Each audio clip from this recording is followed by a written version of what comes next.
back to my channel. If you're new here, as always, welcome. And as you guys can see by the title, today I'm going to be talking about my story of sexual abuse, and I'm gonna try to put in as many detail that I can remember, like as many events as I can remember.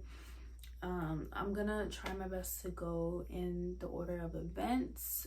Keep in mind that this wasn't a one-time thing. This isn't something that happened one or two times. This happened over like years. So keep in mind, guys, that I'm 20 now. I turned 20 this year in June. So this story, or this started happening 15 years ago when I was 5 years old. To start, I lived with my mother, and at the time I lived with my mom. So my sister is 9 years older than me, and around this time she was living with her father, who lives in Rhode Island still. So me and my mom were living off of Elmwood Ave, and I remember this day perfectly. We got she picks me up from school or from rec or whatever, and we go to the house that we were living in, and we saw that the door was broken into. Like someone had broken into the house and they stole, like, you know, TVs and everything. Like they stole electronic things out of the home, but they didn't like take any of my like school clothes because they were laid out. I don't know, I just remember that. So after that break-in happened, we ended up having to stay with a family member. The lady that we stayed with, I'm not gonna give any like real names, so I'll give fake names. So the lady that we were staying with, I'll call her Denise.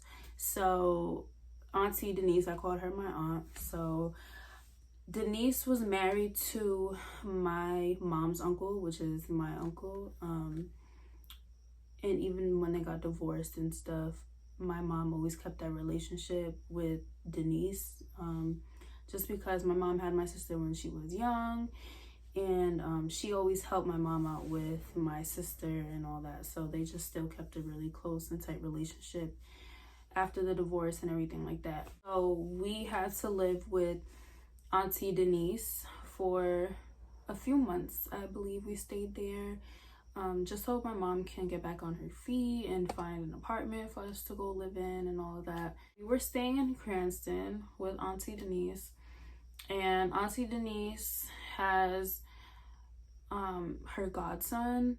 Okay, let's call him Elijah. So Elijah always stayed with Auntie Denise at her house. He didn't live there, but his house was literally 2 minutes away from Auntie Denise's house, so you could walk there or whatever. So he stayed there a lot. So there was an extra room. There were a few rooms in the house, but there was the extra room, and there was a bunk bed and stuff. So mind you, keep in mind, I was living there for a few months, and he would stay there. And he's a few years older than me. I think he may be like 5 years older than me. No, he's 4 years older than me. He's 4 years older than me. So he would always like stay at the house and stuff. So he would sleep on the top bunk and I would sleep on the bottom bunk. And keep in mind, this is right before I started kindergarten. So I had just turned like 5 years old a few months before. I was starting a new school at kindergarten, and I was staying at the house. He was in middle school at the time. I was just starting elementary school. He was in middle school. So maybe I do have the time, the age difference off by a little bit, because he was definitely in middle school at the time. He would, I'm not really gonna get into like too much detail of what he made me do and stuff like that, because it's really uncomfortable for me, and I just never really got into detail with it with anyone. He would start off with like making me like kiss him and stuff like that, you know, and it just started off with that, or like come lay with me, like a lot of like weird stuff, you know. So it started off like that, with, you know, not too much of like intercourse, like, you know, I don't want to call it rape. It is rape, but it's sexually abuse when it goes on for so long. I guess I don't think rape is like the correct term to use in the situation. Started off with like him just making me do little things like that. And like I said, I was 5, so I don't remember too much of it, but I remember it started around that time. So keep in mind that their Auntie Denise's house, there was a big pool. So there was a pool, and then it wasn't just me and my mom staying there. So it was Auntie Denise, her sister, we'll call her Jennifer. Auntie Denise, me and my mom, her sister Jennifer that lives in the basement, and then her son Anthony, let's call him. Big pool. And I remember we would go to the pool and stuff like that, and there were times often where I was left alone with him for him to like watch me or whatever, and we would be in the pool and he would like make me do things, or he would do things to me like take off like my bathing suit top and like, you know, do things with my breasts and stuff like that. He would make me kiss him for a very long time. Keep in mind, I'm really young still. The abuse started when I was 5 and it ended when I was 9 years old. So throughout that, like, them years, there was so much that was going on. But I do remember those, you know, doing things in the pool, or if what was the name I gave her, if Jennifer wasn't home, since she lives in the basement and the pool was outside, you could go out from the pool and into like her apartment or in the basement. So sometimes after the pool, or if someone came home, he would like rush me into the into Jennifer's room. And I remember there were times where he would like throw me on like the couch and stuff and do things to me like that. And you know, I never said anything because there was one day he put like this long knife, and you know, keep in mind I'm a little girl, he pulls out this long knife and it's like, if you ever tell someone. So I was like, I'm not telling nobody, like I'm never telling anybody, because he's crazy and like I don't want to die. Keep in mind, he is a Caucasian man, okay? Auntie Denise, Jennifer, Anthony, they're all Caucasian. They're all white, okay? I'm Black and Spanish. My mom is 100% Puerto Rican. So just want to keep that in mind. And that comes, the race comes to play in this story. Ended up eventually getting an apartment, living with my mom. But since my mom and Auntie Denise were so close, I was still always over there, you know. And then she has 3 granddaughters, 2 of them around my age. There's one that I think is like maybe a year or 2 younger than me, and then the other one is like not too far along. So we were all like within the same age group. So I would still go over there, and you know, I would still spend nights over there. Her granddaughters would spend the nights over there, you know. It was really like family, but not like blood family, you know. I was still staying often at Auntie Denise's house, and then I would stay a lot of nights at Elijah's house. And Elijah lived with his mother and his grandmother, who actually passed away, God rest her soul. He was living with them too, but you know, his grandmother was really like old, and she couldn't really move, like get out of bed. She couldn't really get out that much the older she got. I believe she was sick, if I'm not mistaken. And then his mom was always working, like always working at a bar. So she was never home. So it was really just him. He never really had anyone watching over him.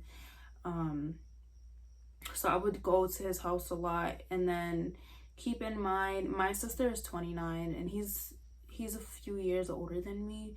So my sister basically helped raise him as well. Keep in mind, the aunt that I told you, that's not really the aunt, but was married to my uncle or whatever. My grandmother, my mom's mom, passed away I think like a year after my sister was born. So my mom was 19 when her mom passed away, I believe. So Auntie Denise always helped my mom out raising my sister. So my sister basically helped raise Elijah, if that makes sense, because she's older. My sister basically watched him grow up, and we would always be at his house and stuff like that. We would have sleepovers at his house. He would invite his friends over, and like, you know, just the whole thing. And I never really knew how wrong it was, like what was going on. I knew it was wrong, but it wasn't until I was getting older to really realize what was really happening, what was really going on. So it was just a lot of that over the time period, from when I was 5 years old to 9 years old, over that 4-year period.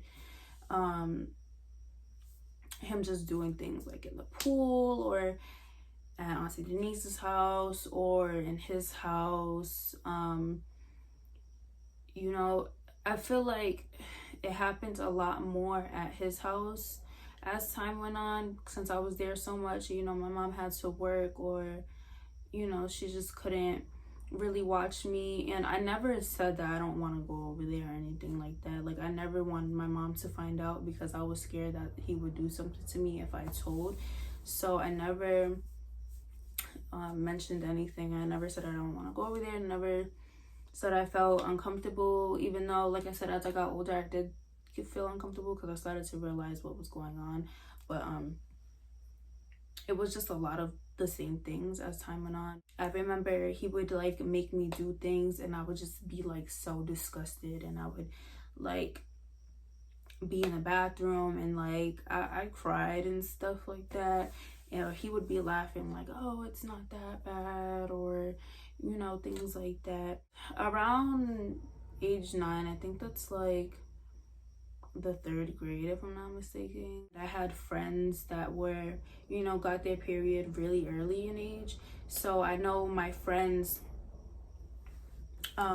this girl that I was best friends with, she had got her period at 9 years old. So I knew that when women start to get their period, you know, you can get pregnant when you start having your period. You know, your body's developing, and I know that your body can develop at a really young age. So I remember one day telling him, you can't keep doing this to me, because I'm gonna get my period soon and I can get pregnant. Basically, that's what I told him. And it didn't completely stop right there, but it started to like die down a lot.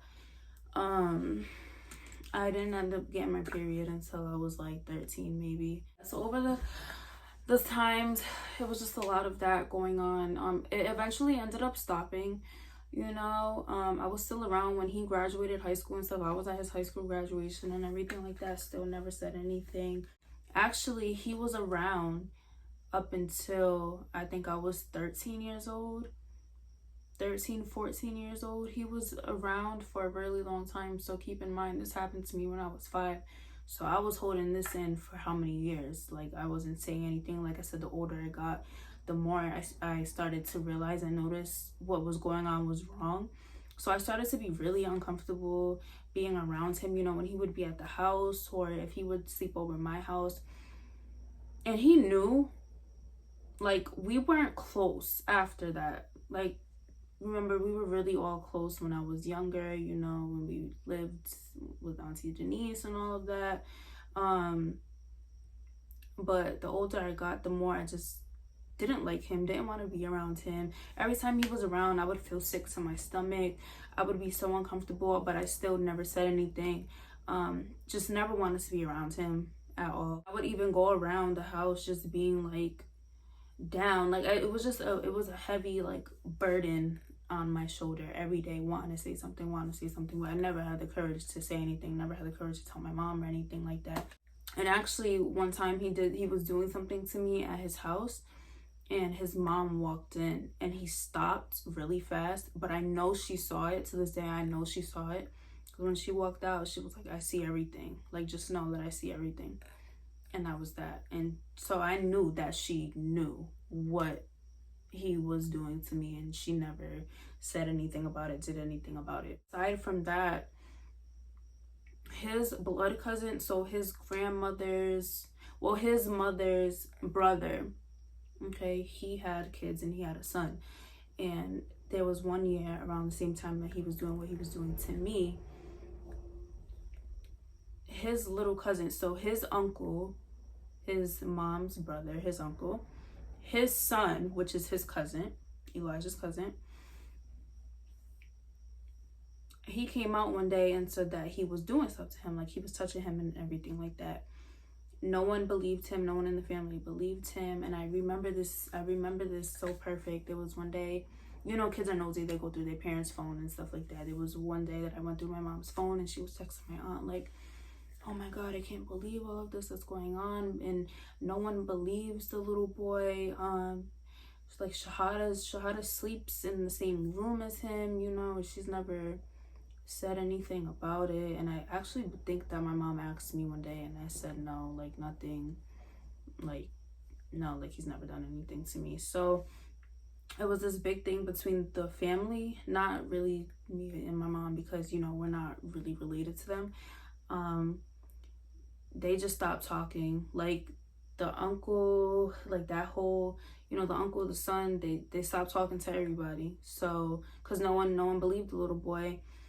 And I just remember that, like I just remember that. And you know, after I came out about what happened to me, my mom and my sister was like, oh my God, like I want to find the uncle, like no one believed him and all of this stuff. So I'm gonna get to that though.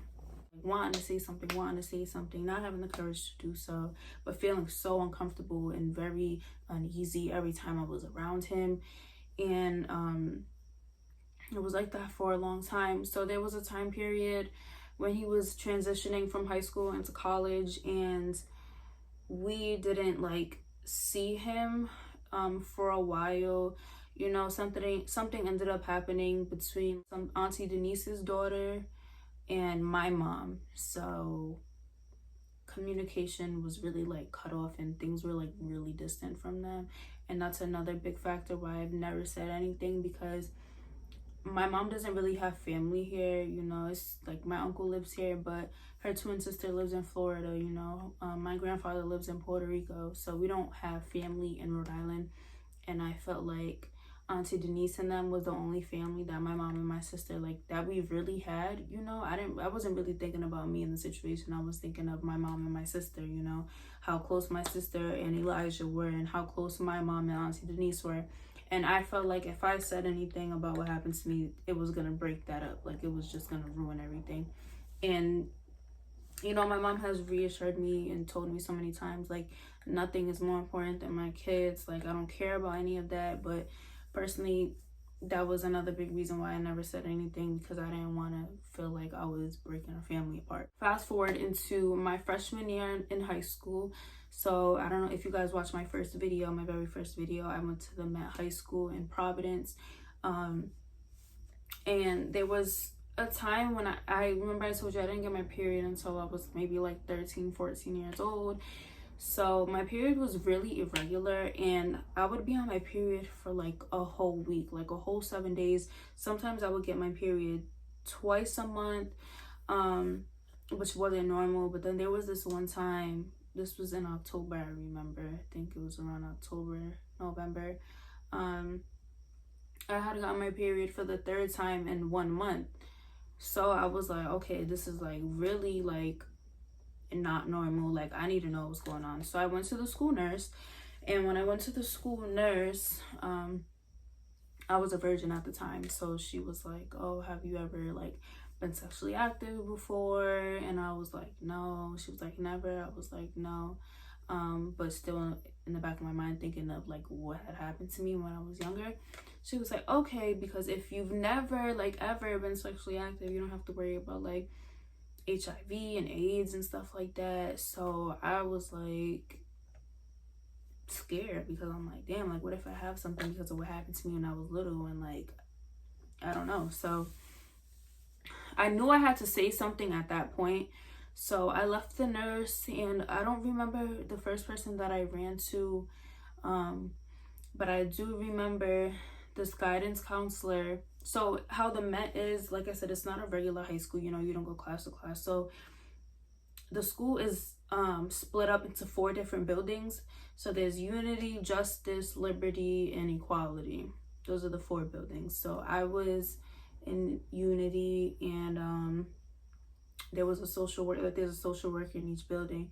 And I don't know who I told at first, or I went to someone and said I need to talk to somebody about something that happened, and they referred me to her, and she was a social worker in the Justice building. So, you know, I just told her like about my period, and I was like, you know, like I was sexually abused like when I was younger. So, you know, and they're like, oh my God, does your parents, like, have you ever told anyone? And I'm like, no, like I've never said anything. And she actually asked me if I wanted to call my mom and tell her, and I was like, no, like I don't want to call her, but they, you know, they had to call her. So I believe they called the cops. I believe they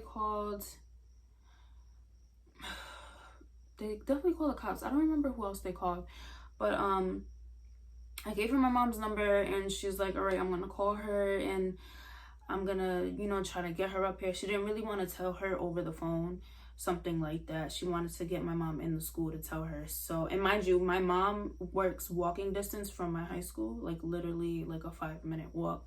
So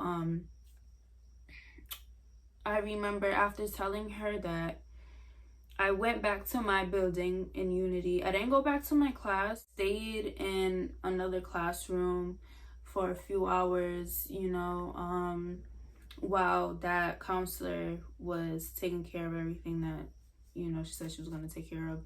Like an hour goes by, and they call me downstairs in the Unity building to the guidance counselor's office, the social worker's office. Excuse me. And as soon as I walk in, the tears start running. Like, my mom is bawling, my sister is bawling, like crying, like, and they're like, and I immediately just started crying, and they're like, why didn't you tell us? Like, it was just a really like emotional, sad moment. And I don't really get emotional talking about this anymore because I've healed from it. Sometimes I get emotional talking about it. I think this is the first time me really talking about it. But it was just a lot of emotions going on, and I told my mom, like, I didn't say anything because I didn't want to feel like I was breaking the family up and everything like that. It was just like,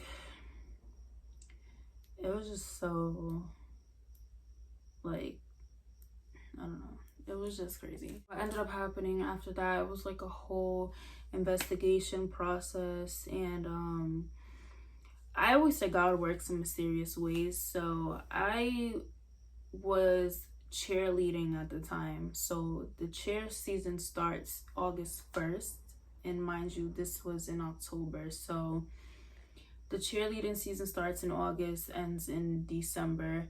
So my cheer coach at the time ended up being the detective of my case. Like, she was the sergeant. So I always say God works in mysterious ways because I already knew her, built a relationship with her, and she ended up, you know, being the one that was overlooking this case.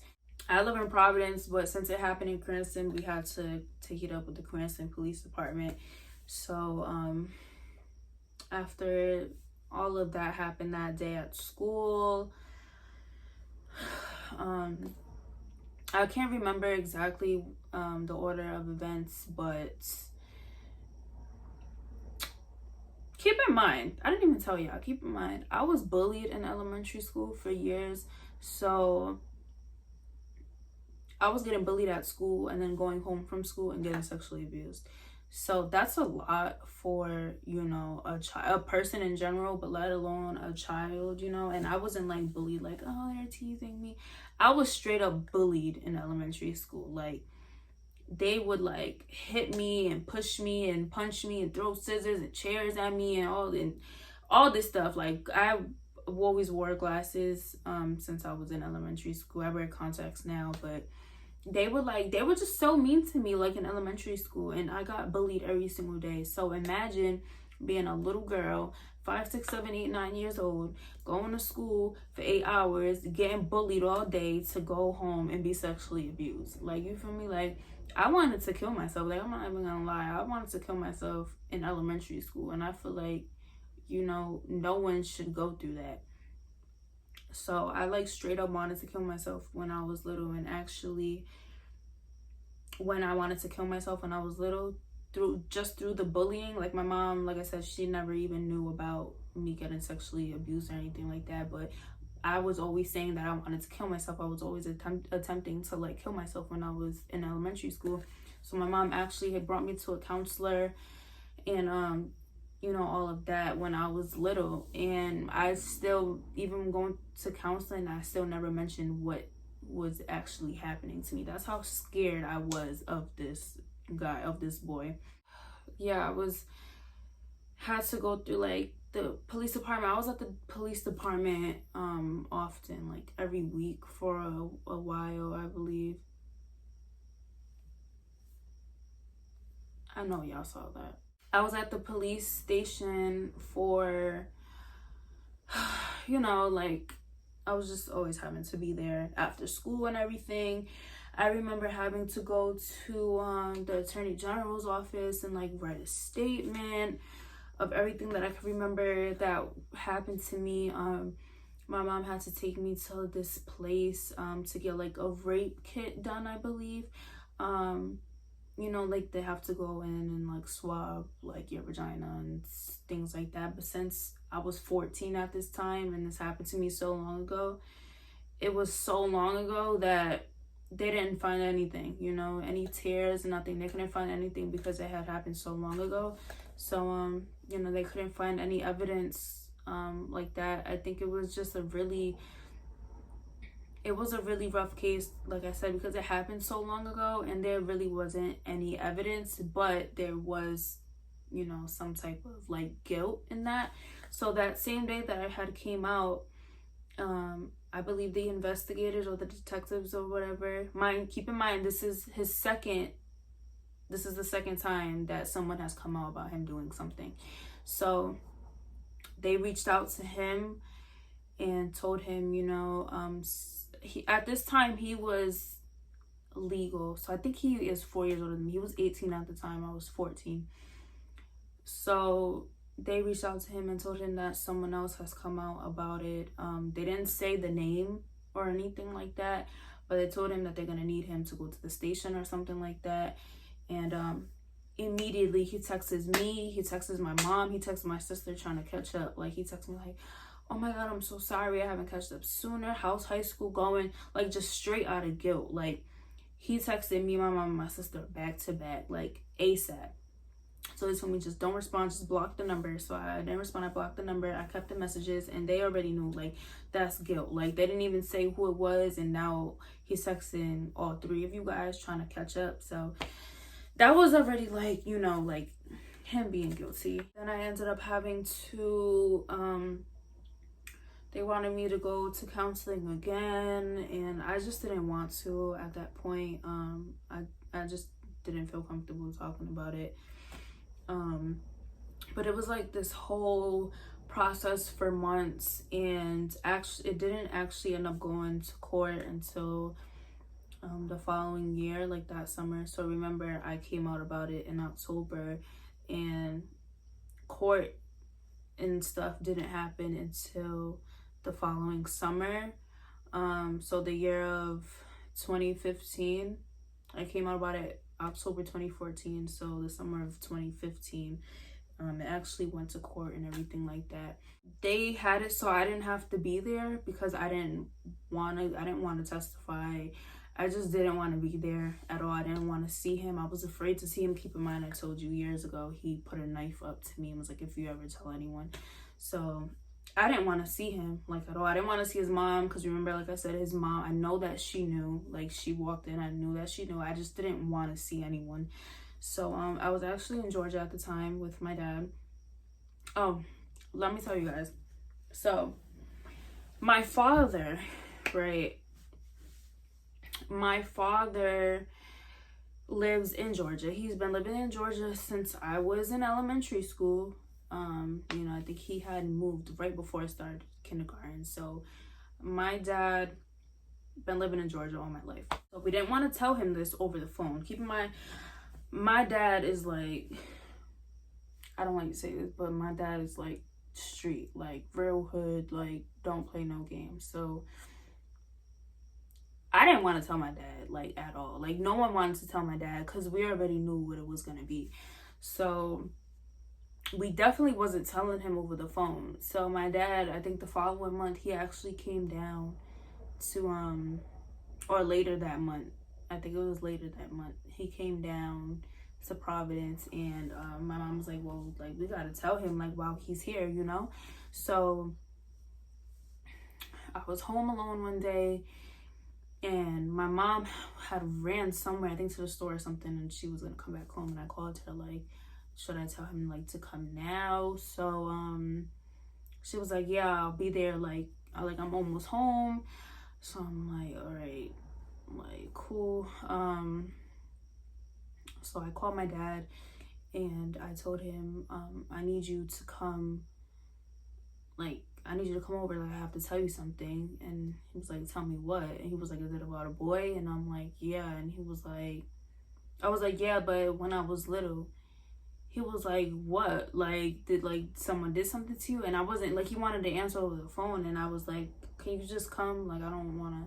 So he hung up, and when I tell you this, the man banged on the door 5 minutes later. Like, he and my mom had just came home, so he like banged on the door. He come in, he sit down, and I don't know if I told him or my mom told him, but I told him. He was sitting on the bed. Mind you, I'm sitting on the floor. My dad's sitting on the bed, and my mom is standing next to my dad. So I think I actually might have told him. And right when I said it, like my dad got so mad. Like when I said it, my mom tried to give him a hug, and my dad pushed my mom like off of him. And I hate to say this, but my dad blamed my mom for what happened to me because those were her people, but it's never been that. I don't condone that. I don't it's not my mom's fault. Like, it was no one's fault but his, not my dad, but Elijah. Like, no one knew what was happening, but since it was like my mom's people, I guess my dad like blamed my mom for it. So my dad like just like angry, like, no, those are your people, like whatever. So my mom was real hurt when he said that, because my mom was real hurt when she found out that happened to me. So she goes to her room, my dad screaming throughout the house, say, give me his address, where does he live, send me his address, like in my mom's face, like real deal. And my mom wasn't trying to give the address because she's like, if I tell him where he at, like he gonna go kill him, like for real, like no funny, like he's gonna go and kill him. So my dad comes in my room, says to me, nobody's ever gonna do that to you ever again. I'm going to kill him, okay? I'm going to kill him. And he's dead, like dead serious. Like, so I'm like, so he say that, he leave, he slam the door, he speeds off. So, and my mom was scared. My mom was like, if I don't tell him something, I don't think she ended up telling him where he was, but she said go to Auntie Denise's house because my dad knows her and everything like that. So after he was like, I'm going to kill him, he goes out the house, he speeds off, drives off. Like, so now we like, oh my god, like we don't know what he gonna do, like we don't want him to go to jail, like we don't want him to kill him or anything like that. So my mom calls my coach, the detective, and was like, we just told her father, and he said he was gonna kill him. He sped off, like we don't know, like we just don't want him to get in trouble, like we don't want my dad to get in trouble, go to jail or anything like that. So it's like, oh, does he what car is he driving? Does he have a gun on him? And we're like, she's like, I don't know if he got a gun on him. Have you ever seen him with a gun? Yeah, like whatever. So we're just like really nervous. I guess the detective was calling my dad, and my dad was like giving like false names or whatever. Like my dad was just pissed. So you know, my dad didn't, I actually don't even know where my dad went after he left my house, but I just know my dad was real hurt by it. We still never even had that conversation. I don't think he wants to have that conversation, you know. Well, I've never brought it up to him, but yeah, it was bad. Like I was just crying all over again. I was just so upset. And then my dad had told, like, you know, my grandmother and my uncle and things like that. And I actually went to my little cousin's birthday party later that night just to get things off my mind. And you know, I could tell my uncle was upset and everything like that because my dad had told him what happened to me and all of that stuff. So I had to throw that in there of us telling my dad. Back to the court. So I was in Georgia the day of court, and my mom and my sister went on my behalf with my lawyer, and he was there with his lawyer. My mom told me that no one even went on his behalf. His mom wasn't there. No one went with him, and I know the mom didn't go because she already knew what it was like. She already knew what was going on. So oh my god, excuse me.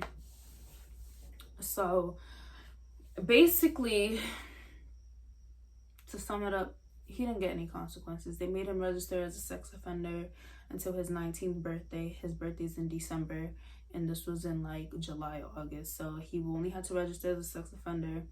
And they said, if this happens again, you will go to jail. So he didn't get one chance, 2 chances. He got 3 chances. You know, I'm the second person that came out about him doing something, and they said, and all your consequences are you got to register as a sex offender. Mind you, remember I said there was really no evidence, you know. However, they said, is there anything that you want to say? And you know, lawyers usually tell you don't say anything, you know, don't say anything. He looked my mom in the face and said, I'm sorry. So he never denied it. He never said he didn't do it. He admitted to it. I'm sorry for doing what I did, you know? And he got off. Nothing happened. I haven't seen him since. I think a few months ago, I actually ended up going by Auntie Denise's house and just knocking on the door and just to say, like, you know, hi and stuff like that. You know, I haven't seen her since I was a little girl, and we still believe that, well, my mom still believes that Auntie Denise doesn't know about what happened. Like, Elijah and his mom are never gonna mention that to them. So I honestly don't know if Auntie Denise knows about it or anything like that. I don't really think so. You know, but I ended up going back there, and it actually brought a lot of emotion. But I feel like for me personally, since I've healed from the situation and everything like that, going back there, it was just like, wow, you know, like so much has happened to me in this house. So just being in there, it gave me chills, and I was, of course, upset after I left. But I just felt like it was something that I needed to do, you know, to really close that chapter in my life. You know, I felt bad. I felt bad for him, and I still feel bad for him. And everyone's like, you shouldn't feel bad, you know, he did this to you, and you know, but it's like, I know, but I didn't want him to get in trouble. I just didn't want that. I just felt bad, you know, and I feel like I still do kind of feel bad, even though he got off and he didn't really get any consequences, like, at all, actually. I still cared about him, you know, and I feel like I still do. And I don't know why, but sometimes I find myself like thinking about him, or going to like check on his Facebook or his Instagram or his Twitter, and sometimes I go back and like just see what he's up to, you know. Never say anything, will never like accept like add him or anything like that, but sometimes I go back just to see like what he's up to and, you know, stuff like that. And like I said, I don't know why, you know, I still feel bad for him even though he did something to me. You know, I still feel bad because after that happened to me, my sister fell into depression, like real deal, like depression, because I'm her little sister, and you know that was like her little brother. So, and my sister loved me to death. Like my sister don't play by me. Like she don't play about me. Like, you know, like my sister, like I'm her, like her world. So, you know, it was just really hard on her, and I feel like it was everything that happened was everything that I try to avoid. You know, but I had to say something, you know. But basically the courts said if you do it again, then you'll get in trouble. But he only had to register as a sex offender for a few months. And I brought race into play in the beginning of the story because y'all already know if it was a brother that, you know, or a black boy that, you know, people were coming out saying that they assaulted them or they raped them or they did something, you already know, like it's life. Like you going to jail, you ain't getting out. They might kill you in the cell before you even get into the prison. Like, you know what I'm saying? So for it to be a white man, to see him get off so easy for the second time is really like, I've seen firsthand like how messed up the system is. You feel me? So that was that. Like I said, never talked to him again. Never talked to his mom. Never seen his mom. You know, like that was just that. And I feel like I wanted to say this, my experience. We're not just victims. I feel like I'm about to cry, but we're not just victims. You know, we're survivors, you know. And I feel like because that happened to me at such a young age, while I was being bullied, like people have always said to me for years, you're so much mature for your age, you're so mature for your age, you know. Even when I was 16, they're like, what, you're only 16? Like even now, because it's like how, like my maturity. And when I say like my mindset like is way past 20, you know, it's because I grew up fast. I had to grow up fast. I had no choice but to grow up fast, you know. And I've been through a lot, you know. Aside from this, I've been through a lot at a young age, so I had no choice but to grow up, you know. I see how messed up life is at a young age firsthand. So I think different. I really do. I really think different, and I really try to mentor younger kids, you know, because I've been through stuff younger, you know, at their age, younger than their age. So I want to help people move through life and really see life for what it is. Life is precious, you know. Things can happen to anybody, you know. People think, oh, that ain't never gonna happen to me. It happens to people that you would never expect for it to happen, you know. And I just want to tell anybody out there that's been through this, you know, you're here for a reason. You're strong. You're not a victim. You're a survivor. And you know, it's not good. One thing I will say, it's not good to hold it in. It will eat you up. Like I promise you, it will eat you up. And I really think this is my first time like ever really going into detail like this. Like I go to a therapist now, and I have never once talked about this. Like I'll probably never ever go into detail exactly about what he made me do. I know I said a little bit of it, but I will never really fully go into detail about what he made me do because it makes me sick. But you know, it's important to talk about it. You know, it's important to, of course you're never gonna forget about it, but it's important to talk about it and try to heal from it, you know. And I feel like that happening to me by someone that I like saw as like an older brother or an older cousin, and see how he took advantage of me like that. And you know, I don't trust anybody, like, for real, I don't.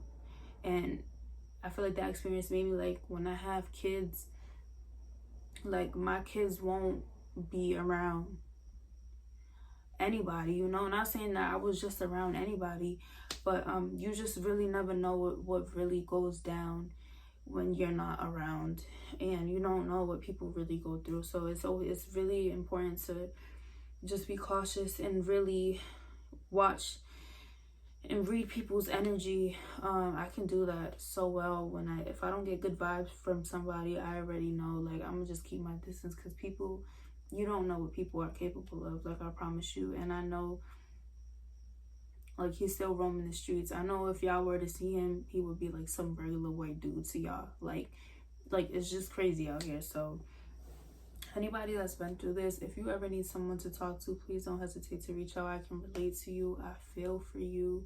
You know, I understand your hurt and your pain.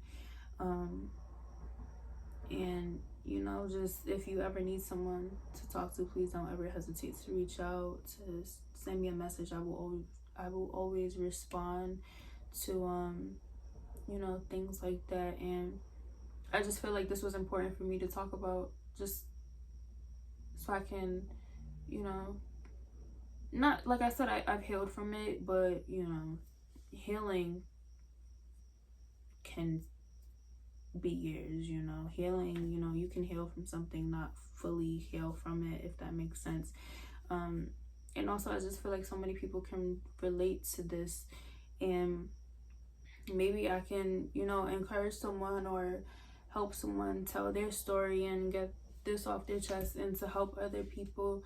You know, it's really unfortunate, and, you know, like I said, I've been through a lot, I experienced a lot. I look at life different. Life is precious. I value my life, you know. I know I'm here for a reason. I know I have a purpose, and, you know, I wanna help people. I wanna be there for kids, especially. I love children. I worked with children for 2 years. I love children, and I feel like you never know, you know, what kids are going through at home. So I feel like it's important to be that person that a kid can run to, and talk to you about what they're going through, if that makes sense. You know, kids feel like they can open up to people, you know. I have kids that look up to me, and I love that, because I know that if they're feeling down or if they're going through something, they can come to me and talk to me about it. And I feel like every kid should have that. So just remember to be kind to yourself, be kind to others. Don't blame yourself for what happened to you. You know, don't beat yourself up about it. I beat myself up about it for a long time. And, you know, since a lot of this happens to us when we're kids, be there for a child, you know. Get a child. It can be a cousin, your little brother. Be that person that they look up to, that they can run to and talk to. You can help. You can really save a child's life. You know, if I feel like if I had someone that I was that close and comfortable to, like a teacher or a mentor that I could really run to, that I trusted enough to tell them that, you know, I feel like I wouldn't have held it in for as long as I did. And you know, I feel like I'm just rambling at this point, but be kind to yourself, be true to yourself. Healing is so important. Working on your inner peace, you know, when you go through trauma and things like that, it's so important to know yourself, to love yourself, to work on your soul, your spirit, your energy, your vibrations. Is all so very important, because them thoughts and that past trauma and those demons can really take over your mind, you know. So it's important to talk about it, heal from it, and, you know, work on yourself, work on being, peaceful internally, and you could help others, So that was my experience, my story of the time where I was sexually abused. This is more of like personal state, getting to know me, like raw, like getting to know me and my life and things that I've been through. And yeah, let me know if you guys have any questions, or leave comments below. Make sure you share this video. I want to get it across, and I want to help so many women and men. Men, it happens to guys too, how it happens a lot to little boys, and I just want it to get across so I can help others. If you want to talk to me, if you want to share your experience with me and I can give you advice, or just be that shoulder to lean on, I'm open to that. And yeah, I hope you guys have a blessed day.